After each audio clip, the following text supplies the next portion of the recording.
محرم شریف کے مہینے میں اہل بیت اطہار رضی اللہ تعالی عنہم اجمعین ان کے لیے بطور خاص فاتحہ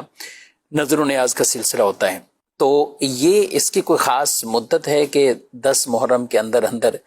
ہی یہ نظر نیاز کا سلسلہ ختم ہو جائے، یا 10 محرم کے بعد بھی کوئی اگر رکھتا ہے تو اس کے حوالے سے بھی رہنمائی فرمائیں. دوسرا، ایک اور عوام کے ذہنوں میں ایک اور سوال ہوتا ہے اور بعض کا عوام کے اندر پھیلا دیا جاتا ہے کہ اگر کسی کے اپنے عزیز خاندان میں سے کسی کا سویم 40واں برسی ان دنوں میں آ رہی ہوتی تو وہ کہتے ہیں نہیں، ان دنوں میں نہیں نیاز ہو سکتی، ان دنوں میں خاص ہی جو موقع ہے وہی نیاز ہو سکتی ہے، اپنے مرحومین کی نیاز نہیں ہو سکتی. تو دونوں اعتبار سے میں چاہوں گا رہنمائی. بسم اللہ الرحمن الرحیم. ایصال ثواب کے حوالے سے چونکہ یہ نظر و نیاز کی جتنی بھی صورتیں ہیں ہمارے علماء یہ واضح فرما چکے ہیں کہ اس سے مقصود ایصال ثواب ہے، یعنی ثواب کا پہنچانا یہ مقصد ہوتا ہے. اور یہ ساتھ ہی ساتھ وضاحت بھی بکثرت ہمارے علماء کرتے ہیں کہ ایصال ثواب کے لیے کوئی وقت مقرر نہیں ہوتا کہ اس میں ہی ایصال ثواب کیا جا سکتا ہے، اور اس کو وقت کو مقرر سمجھنا بھی درست نہیں ہوتا کہ اس کو ضروری سمجھا جائے، بلکہ جب چاہیں ایصال ثواب یہ کر سکتے ہیں. لیکن ایک واضح بات ہے اور سمجھ میں آنے والی بات ہے کہ جس ہستی کا، جن بزرگوں کا وہ دن ہے، ایام ہیں ان کے، تو ان کے لیے جب نظر و نیاز کی جاتی ہے تو جہاں ان کو ایصال ثواب کرنا مقصود ہوتا ہے ساتھ ان کی یاد بھی منائی جاتی ہے. ٹھیک. تو اس لیے ظاہر ہے کہ اس دن، بالخصوص اس دن جب ہم نظر و نیاز کریں گے تو جہاں ایصال ثواب ہوگا ساتھ میں ان کی یاد بھی یہ منائی جائے گی. اور بعض اسلاف کے کلام سے یہ واضح ہے کہ ظاہر ہے کہ جو دن ہوتا ہے اس میں ان کی توجہ خاص ہوتی ہے ایصال ثواب کرنے والے کی طرف. اس لیے بالخصوص ان دنوں میں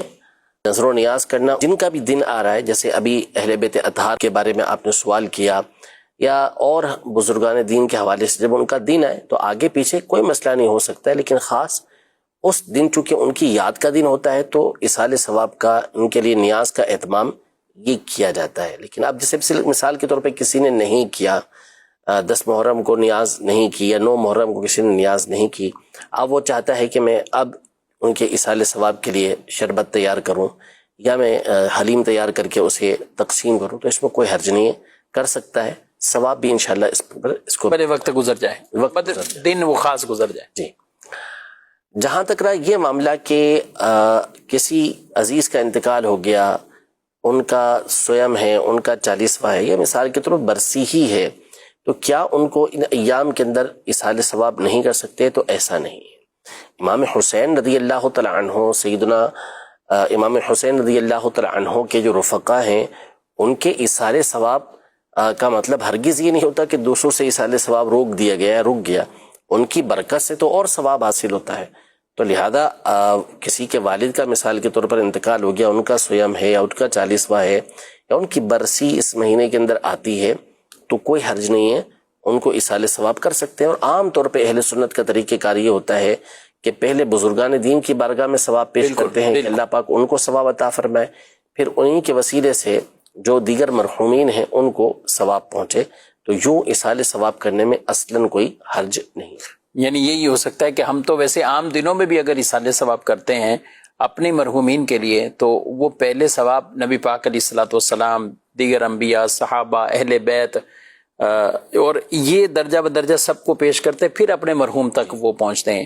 تو جب عام دنوں میں ایسا کرتے ہیں تو اگر بالفرض کوئی خاص ایام ہیں تو اس میں تو بدرجہ اولا ایسا ہی کرنا چاہیے. اور آپ محرم شریف میں اور بھی اپنے اہل خانہ کے مرحومین جتنے بھی آپ فاتحہ دلا سکتے، کوئی ممانعت نہیں، لیکن ثواب آپ اہل بیت اطہار رضی اللہ تعالیٰ عنہم اجمعین ان کو بھی پہنچائیں، اور پھر ان کے ذریعے سے توسل سے آپ اپنے مرحومین کو بھی ثواب پہنچائیں.